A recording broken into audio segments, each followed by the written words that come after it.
I've been using this same paint thinner for more than a year now, and you can see that it's clear. I can continue to use it to clean my brushes. What's happening is there's an elevated screen, and when I have a dirty brush, if I get a little paint here, I can agitate it on that screen. The pigment will fall through the screen and collect at the bottom of the jar, so I can reuse the paint thinner for literally years to come. There's a few ways to make these. I have one here where the paint thinner has dried out over the years, and you can see it's 2 pieces of wood, and this is 1/8" hardware cloth. I can continue to use this. I could actually clean that out and then put more paint thinner in and have another one of these. So pretty simple. The only problem with this system is the wood will float, at least for a little while, and eventually it gets kind of waterlogged from the paint thinner and it sinks. And if you don't have the ability to have the pieces of wood like I have here in the shop, here's another way to do it. So here's your hardware cloth. You can get this at any hardware store or home store. You could use a glass jar. A glass jar is kind of nice because you can see through it. This is just a bucket that I had hanging around. So I've got that. I'm going to take a Sharpie and I'm going to trace it. And when I cut this out, I'll cut on the inside of the line because I want this to be able to fit inside the bucket. This is one of the tools you'll need. It's tin snips, or this is a pair of tin snips. And I'm just going to cut that out. You want to be careful because you can cut yourself on the wire. When it's cut, it's kind of sharp. But you can see that cuts pretty easy. This doesn't have to be perfect, and if it doesn't fit in the jar, I can trim it up later. So I'm sure that's not going to fit. Where's my other jar? This is the one. So you can see it needs to be trimmed a little bit.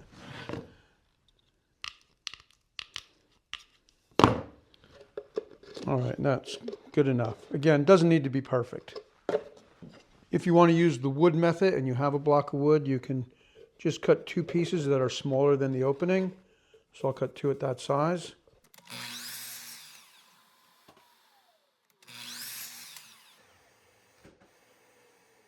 If you're going to go with this block of wood method, just put the hardware cloth on top of the wood.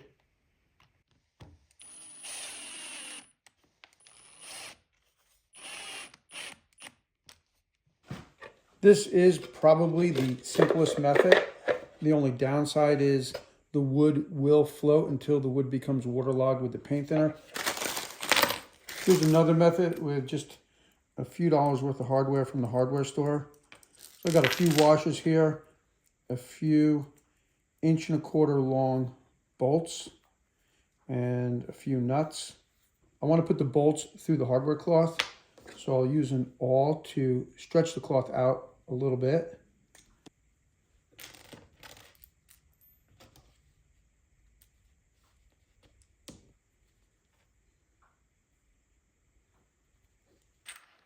I planned on using 4 of these, but I bought the wrong size. This one's a little heavier and the nuts don't fit, but it'll still work as with 3 legs, more like a tripod. So again, I'm going to use the awl to make that hole a little bit wider. Put the nut on the bolt, the larger washer, and this goes through the hole that I just widened. Another washer.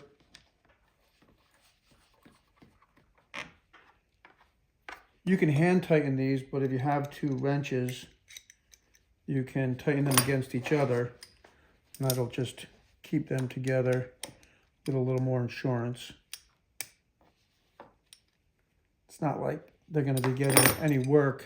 They're just sitting down in the bottom of the jar there.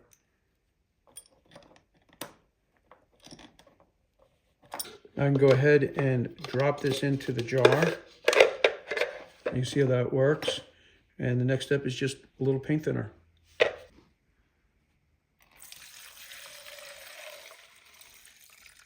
And I'm filling it just about 3/4 of an inch above the screen. So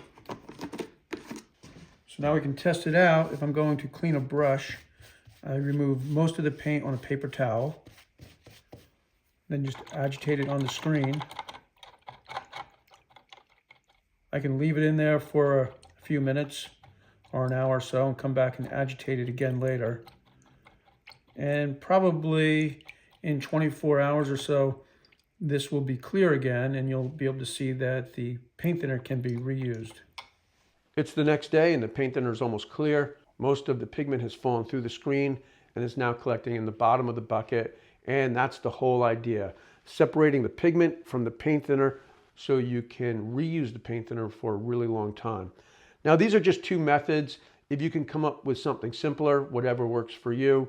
Basically, you just want the screen to be about an inch or so above the bottom of the jar or the bucket, so the pigment has somewhere to collect at the bottom, and separate the pigment from the paint thinner. I hope you found this video helpful, and for more tip and technique videos to help you make your own artwork, I hope that you'll subscribe to this channel and hit the notification bell so you know when I post a new video. And if you'd like to learn more about woodworking and maybe even build the furniture for your home, check out my second channel. I'll have a link in the description below. Thanks for tuning in, and I'll see you next week. If you'd like to learn more about woodworking or build your own furniture, visit my website at johnpeters.com for professional woodworking plans and step-by-step video tutorials. While you're there, check out my original artwork for sale or shop my prints and merchandise.